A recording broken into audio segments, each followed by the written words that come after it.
Aku pulang setelah 8 tahun merantau di Jepang. Orang-orang di desa menyambutku seperti seseorang yang berhasil. Mobil yang kutumpangi berhenti di depan rumah kecil tempat aku dibesarkan. Tapi sesuatu terasa aneh. Rumah itu kosong. Pintu terbuka. Tidak ada suara ibu. Aku berjalan mengelilingi halaman belakang, dan saat itulah aku melihat sesuatu yang membuat kakiku berhenti bergerak. Di belakang kandang sapi tua milik tetangga, ada seseorang duduk di tanah. Tangannya dirantai, tubuhnya kurus, pakaiannya kotor. Aku tidak langsung mengenalinya. Sampai perempuan itu mengangkat wajahnya perlahan. Dan dunia seperti berhenti. Itu ibuku. Dirantai, seperti hewan. Di tanah milik orang yang dulu memanggilku anak miskin. Dan saat aku bertanya kenapa mereka melakukan ini, salah satu dari mereka tertawa dan berkata, karena anaknya sudah lupa pulang. Mereka tidak tahu satu hal. Aku pergi sebagai anak desa. Tapi aku pulang sebagai seseorang yang tidak lagi bisa mereka hina. Namaku Raka. 8 tahun lalu aku meninggalkan desa kecil ini dengan satu koper dan uang tabungan yang hampir tidak cukup untuk bertahan 1 bulan di Jepang. Aku bekerja apa saja. Mencuci piring di restoran, membersihkan gudang, mengangkat barang di pelabuhan. Banyak malam aku tidur hanya 2 jam karena harus bekerja 2 pekerjaan sekaligus. Semua itu kulakukan hanya untuk satu alasan. Ibuku. Dia selalu berkata satu kalimat sebelum aku berangkat merantau. Pergilah sejauh yang kamu mau, tapi jangan pernah kehilangan hatimu. Selama 8 tahun aku mengirim uang setiap bulan. Aku memastikan ibu tidak pernah kekurangan apapun. Setidaknya itu yang selalu dikatakan orang-orang di desa ketika kami berbicara lewat telepon. Sampai akhirnya aku memutuskan pulang tanpa memberitahu siapapun. Aku ingin memberi ibu kejutan. Tapi yang aku temukan di desa ini bukan kejutan, melainkan sesuatu yang membuatku bertanya-tanya. Bagaimana mungkin seorang ibu bisa diperlakukan seperti itu di tempat yang dulu kami sebut rumah? Kalau kalian pernah melihat orang tua kalian diperlakukan tidak adil, coba tulis di komentar. Orang tua harus dihormati. Aku masih berlutut di tanah ketika rantai di tangan ibu akhirnya terbuka. Logam itu jatuh dengan suara kecil yang terasa jauh lebih keras di kepalaku. Pergelangan tangan ibu memerah dan penuh bekas gesekan. Kulitnya kasar, dan tubuhnya terasa sangat ringan ketika aku membantu beliau berdiri. Terlalu ringan untuk seseorang yang dulu selalu terlihat kuat setiap kali mengantarku ke terminal desa. Aku mencoba menahan emosiku. Bukan karena aku tidak marah. Justru karena kemarahan itu terasa terlalu besar untuk dikeluarkan begitu saja. Ibu, sejak kapan ibu di sini? Tanyaku pelan. Ibu hanya menunduk. Bibirnya bergetar sedikit sebelum akhirnya berkata lirih. Tidak apa-apa, Nak. Ibu baik-baik saja. Kalimat itu terdengar seperti kebohongan yang terlalu lemah untuk dipercaya. Aku mengangkat wajahku dan melihat sekeliling kandang sapi itu. Bau kotoran ternak bercampur tanah basah memenuhi udara. Di belakang kandang berdiri beberapa orang desa yang menatap kami, seolah sedang menonton sesuatu yang biasa saja. Lalu, seseorang berjalan mendekat. Sepatu kulitnya menginjak kerikil dengan suara berat. Aku langsung mengenalinya. Pak Darmo, pria yang selama ini dikenal sebagai orang paling kaya di desa.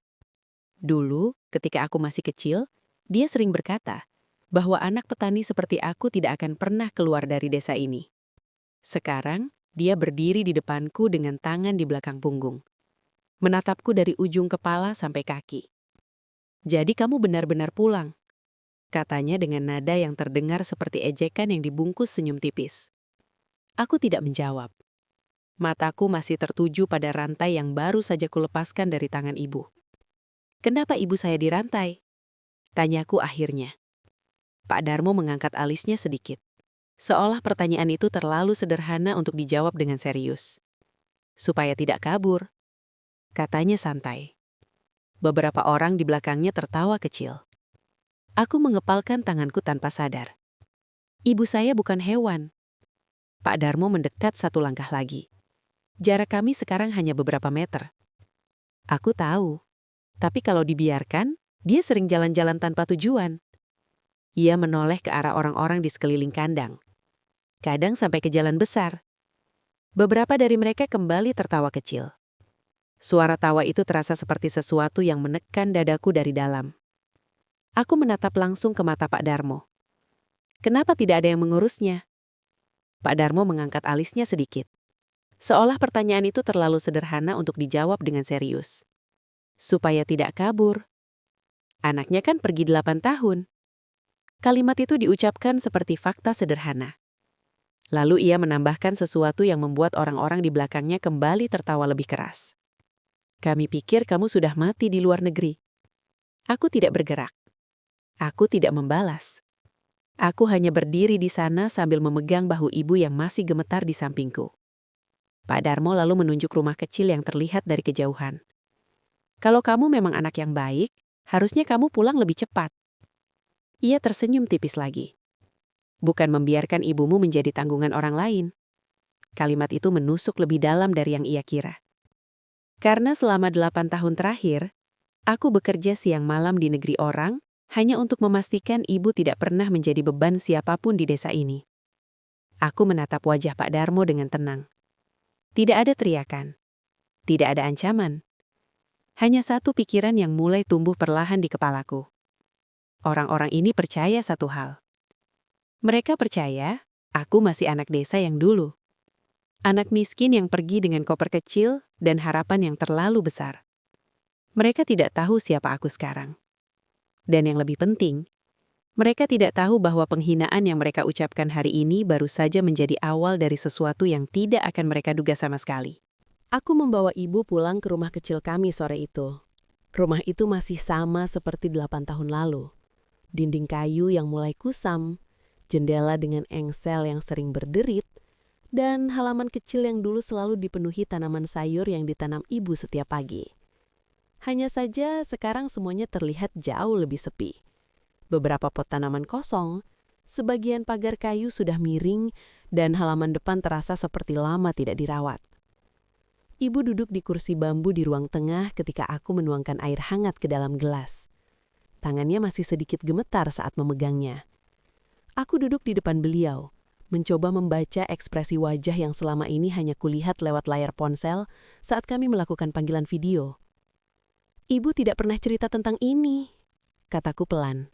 Ibu hanya menghela napas panjang. Tidak perlu diceritakan, Nak. Kamu sudah cukup sibuk di sana. Jawaban itu membuatku semakin yakin ada sesuatu yang tidak beres.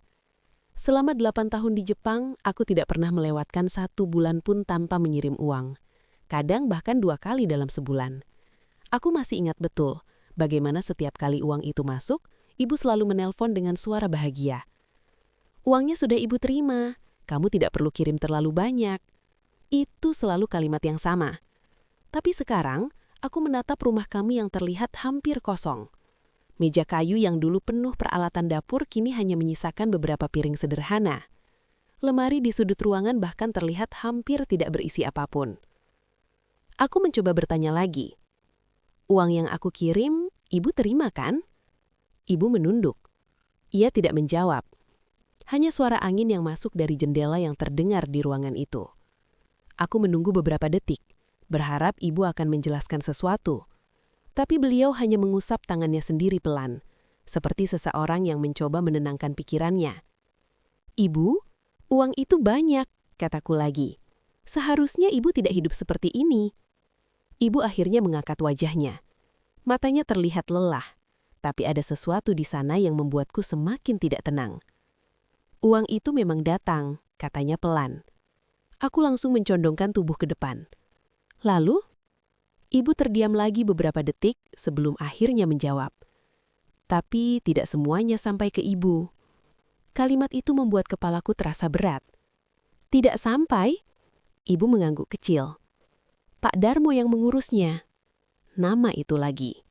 Aku mengingat kembali apa yang dikatakan Pak Darmo di kandang sapi tadi siang, tentang bagaimana mereka mengurus ibu selama aku pergi. Bagaimana maksudnya dia mengurusnya? Tanyaku. Ibu terlihat ragu untuk menjawab, tapi akhirnya berkata juga. Katanya uang itu harus lewat rekening desa dulu. Aku terdiam. Rekening desa berarti uang itu masuk melalui pengelolaan kepala desa. Dan kepala desa di tempat ini adalah Pak Darmo. Aku mencoba tetap tenang. Sejak kapan? Ibu berpikir sejenak. Sudah lama, mungkin beberapa tahun. Beberapa tahun. Berarti bukan 1 atau 2 kali kiriman. Selama ini aku percaya bahwa uang yang kukirim langsung dipakai ibu untuk hidup sehari-hari. Tapi sekarang, semakin banyak hal yang terasa tidak masuk akal. Jika uang itu benar-benar sampai kepada ibu, kenapa rumah ini terlihat seperti ditinggalkan? Kenapa ibu sampai dirantai di kandang sapi? Dan yang paling penting, kemana sebenarnya semua uang yang kukirim selama 8 tahun terakhir? Aku berdiri dan berjalan ke jendela. Matahari mulai tenggelam di balik bukit kecil di ujung desa. Desa ini terlihat sama seperti dulu. Tenang, sunyi, seolah tidak ada yang pernah berubah. Tapi semakin lama aku berdiri di sana, semakin jelas satu hal di pikiranku. Selama 8 tahun aku bekerja siang malam di negeri orang. Percaya bahwa ibu hidup dengan baik di rumah ini. Sekarang, aku mulai menyadari sesuatu yang jauh lebih mengganggu. Bukan hanya ibuku yang diperlakukan tidak adil. Selama ini, mungkin ada seseorang yang hidup sangat nyaman dari uang yang seharusnya menjadi milik ibu. Malam itu desa terasa lebih sunyi dari biasanya. Lampu-lampu rumah mulai padam satu persatu. Hanya beberapa warung kecil di ujung jalan yang masih menyala. Aku berjalan keluar rumah tanpa memberitahu ibu kemana aku pergi. Bukan karena aku ingin menyembunyikan sesuatu, tetapi karena aku tahu, jika ibu tahu niatku, beliau pasti akan mencoba menghentikanku. Langkahku berhenti di depan rumah besar Pak Darmo. Rumah itu jauh berbeda dari rumah-rumah lain di desa. Halamannya luas, dindingnya sudah dicat baru, dan lampu di teras menyala terang. Dari dalam terdengar suara beberapa orang berbicara dan tertawa, seolah malam itu hanyalah malam biasa bagi mereka. Aku berdiri beberapa detik sebelum akhirnya melangkah masuk ke halaman. Beberapa pria yang sedang duduk di kursi plastik langsung menoleh ke arahku. Salah satu dari mereka bahkan mengenaliku lebih dulu. Anak Jepang datang, katanya sambil tersenyum miring. Pak Darmo keluar dari dalam rumah beberapa detik kemudian. Ia masih mengenakan kemeja rapi, seolah baru selesai menerima tamu penting. Ia melihatku dan tersenyum kecil. Belum puas siang tadi? Tanyanya santai. Aku tidak menjawab pertanyaan itu. Aku langsung berkata, aku ingin tahu tentang uang yang aku kirim selama ini. Pak Darmo berhenti berjalan beberapa langkah dariku. Ia tidak terlihat kaget.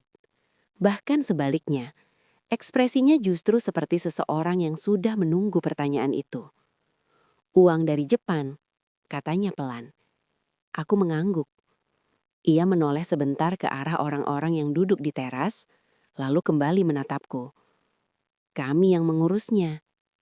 Jawaban itu terlalu cepat. Bagaimana maksudnya? Tanyaku. Pak Darmo tertawa kecil, seperti seseorang yang sedang menjelaskan sesuatu kepada anak kecil.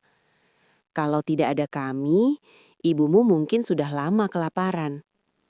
Beberapa orang di belakangnya ikut tertawa. Aku merasakan tanganku mulai mengetal. Tapi uang itu untuk ibu saya. Pak Darmo mengangkat bahu.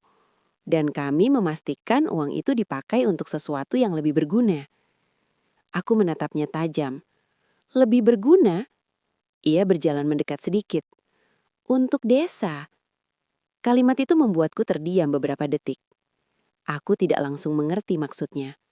Sampai akhirnya ia menambahkan sesuatu yang membuat semuanya terasa semakin aneh.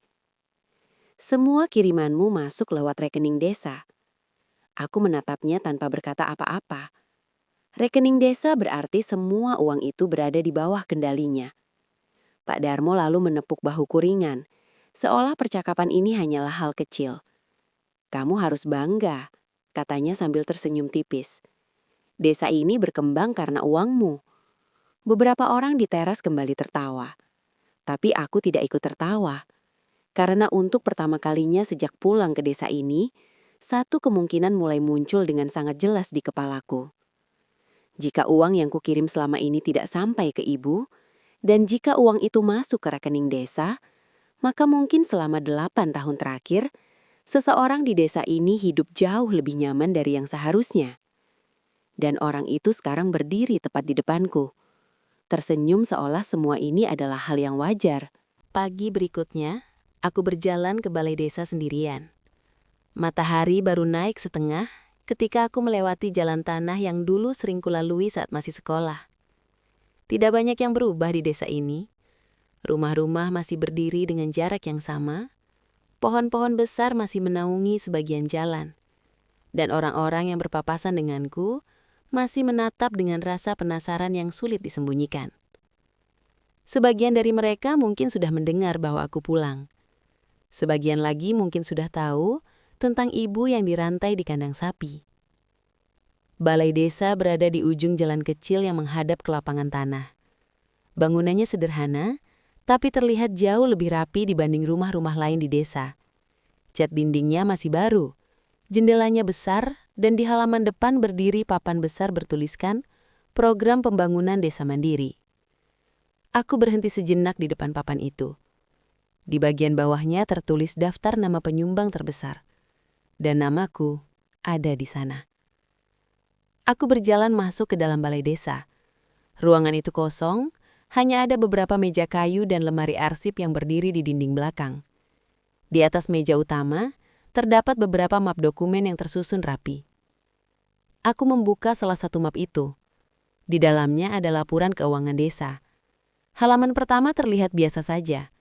Catatan pengeluaran, pembangunan jalan kecil, renovasi balai desa, dan beberapa proyek lain yang disebut sebagai hasil kerjasama masyarakat.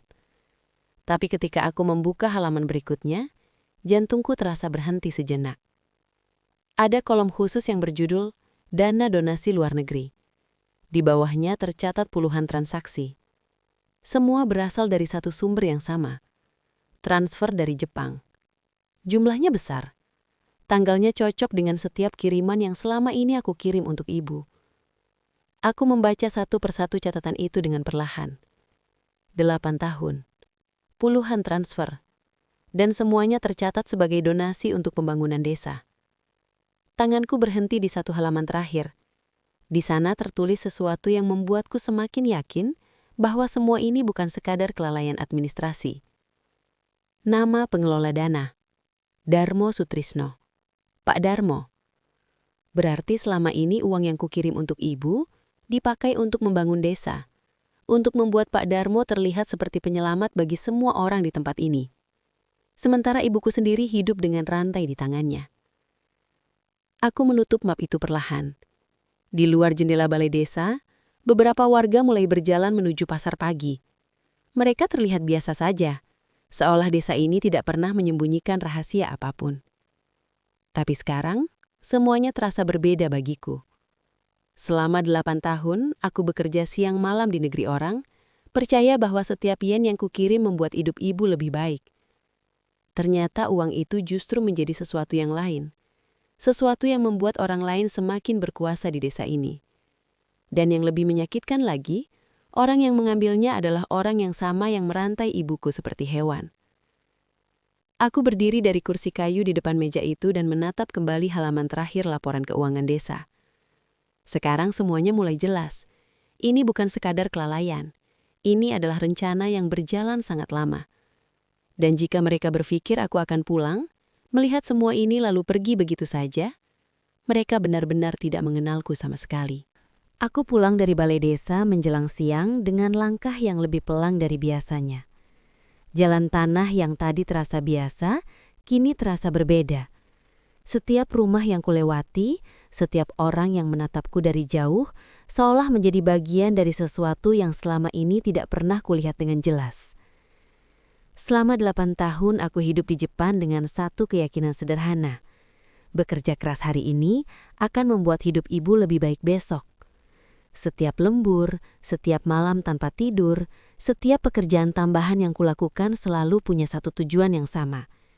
Ibu. Aku selalu membayangkan beliau hidup tenang di rumah kecil kami, memasak di dapur setiap pagi, menunggu telepon dariku setiap akhir pekan.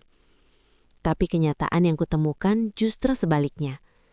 Uang yang kukirim setiap bulan tidak pernah benar-benar sampai ke tangannya. Semua itu mengalir ke rekening desa, dikelola oleh orang yang sama yang merantai ibu di kandang sapi. Awalnya aku merasa marah, sangat marah. Tapi ketika aku duduk di teras rumah sore itu, melihat ibu tertidur lelah di kursi bambu setelah makan siang, kemarahan itu perlahan berubah menjadi sesuatu yang lain. Kesadaran. Pak Darmo dan orang-orang di desa ini percaya satu hal.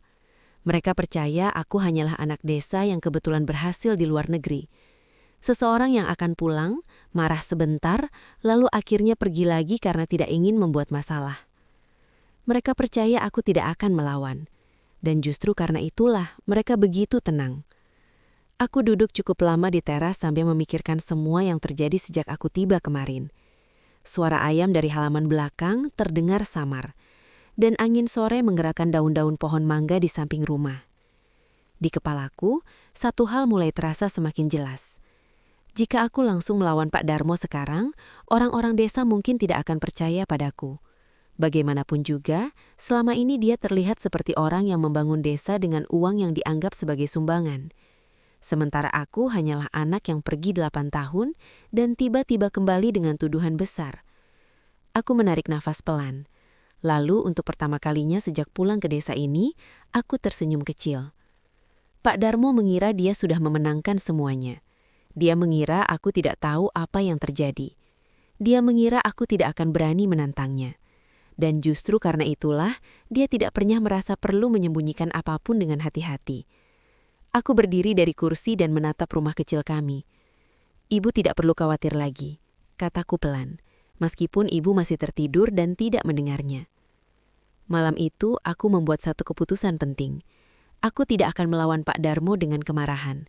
Aku akan melawannya dengan sesuatu yang jauh lebih berbahaya bagi orang seperti dia. Kesabaran. Karena mulai malam ini aku tidak lagi menjadi anak desa yang pulang dengan kemarahan. Aku menjadi seseorang yang tahu persis apa yang harus dilakukan selanjutnya. Dan Pak Darmo belum menyadari bahwa langkah pertama dari semua itu sudah dimulai. Beberapa hari berikutnya, aku tidak melakukan apapun yang mencurigakan. Setidaknya begitulah yang terlihat dari luar. Aku tetap berjalan di desa seperti biasa, menyapa orang-orang yang berpapasan di jalan, bahkan beberapa kali duduk di warung kopi kecil dekat lapangan seperti dulu ketika aku masih tinggal di sini. Banyak orang yang mulai bertanya tentang kehidupanku di Jepang, dan aku menjawab dengan santai, seolah semua yang terjadi beberapa hari lalu hanyalah kesalahpahaman kecil yang sudah selesai. Pak Darmo juga melihat sikapku berubah. Suatu sore ia menghampiriku di warung kopi. Ia duduk di kursi plastik di seberangku sambil memesan kopi hitam seperti biasa. Ekspresinya terlihat santai, bahkan sedikit puas. "Bagus," katanya sambil mengaduk kopi di cangkirnya. "Aku kira kamu akan membuat masalah besar." Aku mengangkat bahu ringan. "Untuk apa?" jawabku. Ia tersenyum kecil, seolah yakin bahwa aku akhirnya mengerti posisi kami masing-masing. Desa ini butuh ketenangan, bukan pertengkaran. Aku hanya mengangguk. "Yang penting ibu saya tidak dirantai lagi," kataku pelan. Pak Darmo menawarkanku pendek. "Kalau dia tidak membuat masalah, tentu saja tidak." Beberapa orang di warung ikut tertawa mendengar kalimat itu. Aku ikut tersenyum kecil, seolah semuanya memang tidak lagi menjadi persoalan besar bagiku. Padahal di dalam pikiranku, semuanya justru mulai bergerak dengan sangat jelas. Setiap malam setelah ibu tidur, aku membuka kembali dokumen yang kuambil dari balai desa. Catatan transfer, laporan pembangunan, dan daftar pengeluaran yang terlihat tidak masuk akal. Beberapa angka bahkan tidak cocok dengan proyek yang benar-benar ada di desa ini. Aku juga mulai mengunjungi beberapa orang yang dulu bekerja bersama ayahku di sawah. Mereka adalah orang-orang yang tidak terlalu dekat dengan Pak Darmo, dan lebih mudah berbicara jika ditanya dengan hati-hati.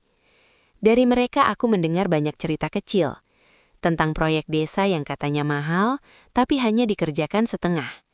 Tentang uang bantuan yang tidak pernah benar-benar sampai ke warga. Dan tentang bagaimana setiap orang yang mencoba mempertanyakan hal itu selalu dianggap sebagai pembuat masalah. Semua cerita itu mungkin terdengar biasa jika berdiri sendiri. Tapi jika disatukan dengan dokumen yang sudah aku lihat, semuanya mulai membentuk gambaran yang jauh lebih jelas. Pak Darmo bukan hanya mengambil uang kirimanku. Ia sudah lama menggunakan uang itu untuk membangun citra dirinya sebagai penyelamat desa. Dan orang-orang percaya padanya, karena tidak ada yang pernah menunjukkan bukti sebaliknya. Itulah yang membuatku semakin tenang. Karena untuk pertama kalinya sejak pulang ke desa ini, aku tahu satu hal penting. Pak Darmo tidak pernah curiga padaku. Baginya, aku hanyalah anak desa yang akhirnya memilih diam. Ia bahkan beberapa kali menepuk bahuku ketika kami bertemu di jalan. "Bagus," katanya suatu hari.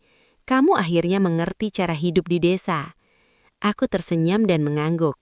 Tapi di dalam pikiranku, aku sudah tahu sesuatu yang tidak diketahui oleh siapapun di desa ini. Setiap hari yang berlalu tanpa kecurigaan dari Pak Darmo bukanlah kemenangan baginya. Justru sebaliknya, itu adalah waktu yang memberiku kesempatan untuk mengumpulkan sesuatu yang jauh lebih berbahaya daripada kemarahan. Bukti. Seminggu setelah aku kembali ke desa, pengumuman tentang rapat besar desa mulai terdengar di mana-mana. Papan informasi di depan balai desa dipenuhi tulisan tentang peresmian proyek pembangunan baru. Pak Darmo bahkan meminta beberapa pemuda desa memasang spanduk besar di lapangan, seolah acara itu adalah sesuatu yang sangat penting bagi semua orang. Orang-orang terlihat antusias. Sebagian datang karena penasaran. Sebagian lagi datang karena ingin lihat langsung bagaimana kepala desa mereka berbicara tentang kemajuan desa. Aku juga datang. Seperti warga lain, aku duduk di kursi plastik yang disusun rapi di depan panggung kecil di halaman balai desa. Matahari sore mulai turun, dan angin dari arah sawah membuat suasana terasa lebih sejuk. Pak Darmo berdiri di atas panggung dengan mikrofon di tangannya. Kemeja putihnya terlihat rapi, dan senyumnya penuh percaya diri. "Saudara-saudara," katanya dengan suara lantang, "hari ini kita berkumpul untuk melihat hasil kerja keras kita selama ini." Beberapa orang langsung bertepuk tangan. Ia mulai bercerita tentang berbagai proyek pembangunan desa. Jalan yang diperbaiki, balai desa yang direnovasi, dan beberapa fasilitas baru yang katanya menjadi bukti bahwa desa ini terus berkembang. Semua orang mendengarkan dengan serius. Bagi mereka, Pak Darmo adalah orang yang membawa perubahan. Tidak banyak yang tahu bahwa sebagian besar uang yang digunakan untuk semua itu berasal dari tempat yang sama, dari Jepang, dari kirimanku selama 8 tahun terakhir. Pak Darmo lalu berhenti sejenak dan menatap ke arah kerumunan. Matanya akhirnya berhenti padaku. Senyumnya semakin lebar. Dan tentu saja, lanjutnya dengan senyum penuh kemenangan, kita juga harus berterima kasih kepada salah satu anak desa yang berhasil di luar negeri. Beberapa orang mulai menoleh ke arahku. Pak Darmo menunjuk ke arah kursiku. "Raka." Beberapa warga langsung bertepuk tangan lagi. "Apa yang kita bangun hari ini juga berkat bantuannya." Aku berdiri perlahan dari kursiku. Semua mata sekarang tertuju padaku. Pak Darmo terlihat puas. Baginya, ini adalah momen yang sempurna. Ia bisa menunjukkan kepada semua orang bahwa bahkan anak desa yang sukses di luar negeri pun mendukung kepemimpinannya. Ia tidak tahu satu hal. Di dalam tas yang kubawa ke acara itu, ada sebuah map tebal yang berisi sesuatu yang tidak pernah ia bayangkan akan muncul di depan seluruh warga desa. Aku berjalan pelan menuju panggung. Setiap langkah terasa lebih tenang daripada yang kukira. Pak Darmo menyambutku dengan tepukan ringan di bahu, lalu menyerahkan mikrofon kepadaku. "Silakan," katanya dengan senyum penuh kemenangan. Di depan kami, ratusan warga desa menunggu apa yang akan aku katakan. Pak Darmo berdiri di sampingku dengan ekspresi santai. Ia tidak terlihat khawatir sedikit pun. Karena sampai detik itu, ia masih percaya bahwa aku datang ke rapat desa hanya untuk melakukan satu hal, mengucapkan terima kasih. Ia sama sekali tidak menyadari bahwa panggung yang ia siapkan dengan penuh kebanggaan hari itu justru akan menjadi tempat di mana semua rahasianya mulai runtuh. Aku berdiri di atas panggung kecil balai desa dengan mikrofon di tangan. Angin sore berhembus pelan dari arah sawah, membuat spanduk di belakang panggung bergerak perlahan. Di depanku, ratusan warga desa menatap dengan penuh rasa penasaran. Sebagian tersenyum, sebagian terlihat bingung. Tapi hampir semua orang menunggu apa yang akan aku katakan. Pak Darmo berdiri di sampingku dengan ekspresi percaya diri. Tangannya terlipat santai di depan dada, seolah semuanya sudah berjalan sesuai rencananya. Aku menarik napas pelan sebelum berbicara. Pak Darmo benar, kataku dengan suara tenang. Sebagian besar pembangunan desa ini memang berasal dari uang yang dikirim dari Jepang. Beberapa warga langsung mengangguk. Bagi mereka, itu hanyalah konfirmasi dari sesuatu yang sudah mereka dengar sejak lama. Aku melanjutkan kalimatku dengan nada yang tetap tenang. Uang yang saya kirim setiap bulan selama 8 tahun. Pak Darmo tersenyum tipis di sampingku, seolah bangga mendengar pengakuan itu. Tapi aku belum selesai. Aku membuka tas yang kubawa dan mengeluarkan sebuah map tebal. Map itu berisi dokumen yang sudah kubaca berkali-kali selama beberapa malam terakhir. Aku menaruh map itu di atas meja kecil di panggung. Beberapa warga mulai saling berbisik. Aku mengambil satu lembar dokumen dari dalam map itu dan mengangkatnya sedikit. Semua transfer ini tercatat sebagai donasi untuk pembangunan desa, kataku. Aku menatap ke arah kerumunan warga. Padahal, uang itu saya kirim untuk satu orang. Beberapa orang mulai terlihat bingung. Aku berhenti sejenak. Hening itu terasa sangat panjang. Lalu aku mengatakan kalimat berikutnya dengan pelan. Untuk ibu saya. Ruangan terbuka di halaman balai desa tiba-tiba terasa sangat sunyi. Beberapa warga mulai menoleh ke arah Pak Darmo. Senyumnya perlahan memudar. Aku mengeluarkan dokumen lain dari dalam map. Dan ini adalah laporan pengelola dana. Aku membaca satu baris dari kertas itu. Pengelola utama, Darmo Sutrisno.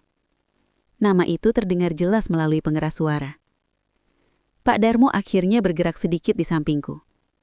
Apa maksudmu? Katanya dengan suara yang tidak lagi setenang sebelumnya.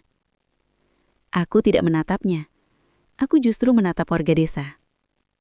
Selama 8 tahun, kataku pelan. Uang yang saya kirim untuk ibu saya dipakai untuk proyek desa. Beberapa orang mulai berbisik lebih keras. Lalu aku menambahkan kalimat yang membuat suasana semakin tegang. Sementara ibu saya dirantai di kandang sapi. Kali ini tidak ada satupun yang berbicara. Angin sore yang tadi terasa sejuk sekarang terasa seperti berhenti bergerak. Pak Darmo terlihat pucat. Ia mencoba tersenyum lagi. Tapi ekspresinya tidak lagi terlihat meyakinkan. Aku bisa jelaskan ini, katanya cepat. Aku akhirnya menoleh ke arahnya. Tatapanku tetap tenang. Tidak perlu, kataku pelan. Lalu, aku mengucapkan satu kalimat terakhir yang membuat seluruh balai desa benar-benar hening. Biar polisi yang menjelaskannya nanti. Beberapa bulan setelah hari itu, desa kami tidak lagi sama seperti sebelumnya. Kasus yang terbuka di balai desa menyebar dengan cepat. Polisi datang beberapa hari setelah rapat itu berlangsung. Dokumen yang kubawa ternyata cukup untuk membuka banyak hal yang selama ini tersembunyi. Tidak hanya tentang uang kiriman dari Jepang, tapi juga tentang berbagai dana bantuan desa yang selama ini tidak pernah benar-benar sampai kepada warga. Pak Darmo tidak lagi berdiri di depan balai desa dengan senyum percaya diri seperti dulu.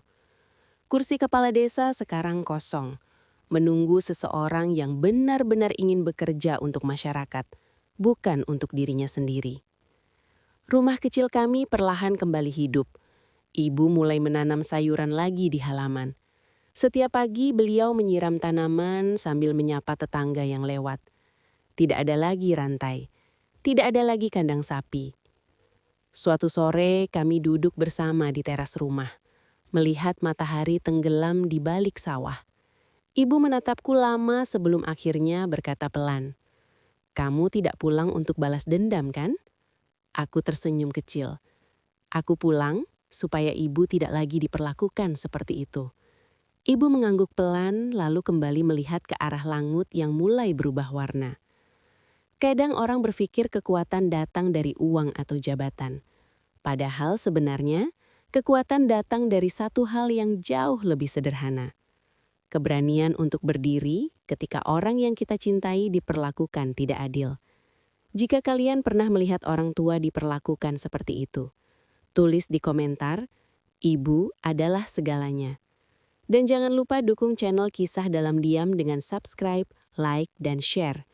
Karena kadang, kisah yang paling kuat bukan tentang orang yang paling kaya, tapi tentang seseorang yang berani pulang untuk melakukan hal yang benar.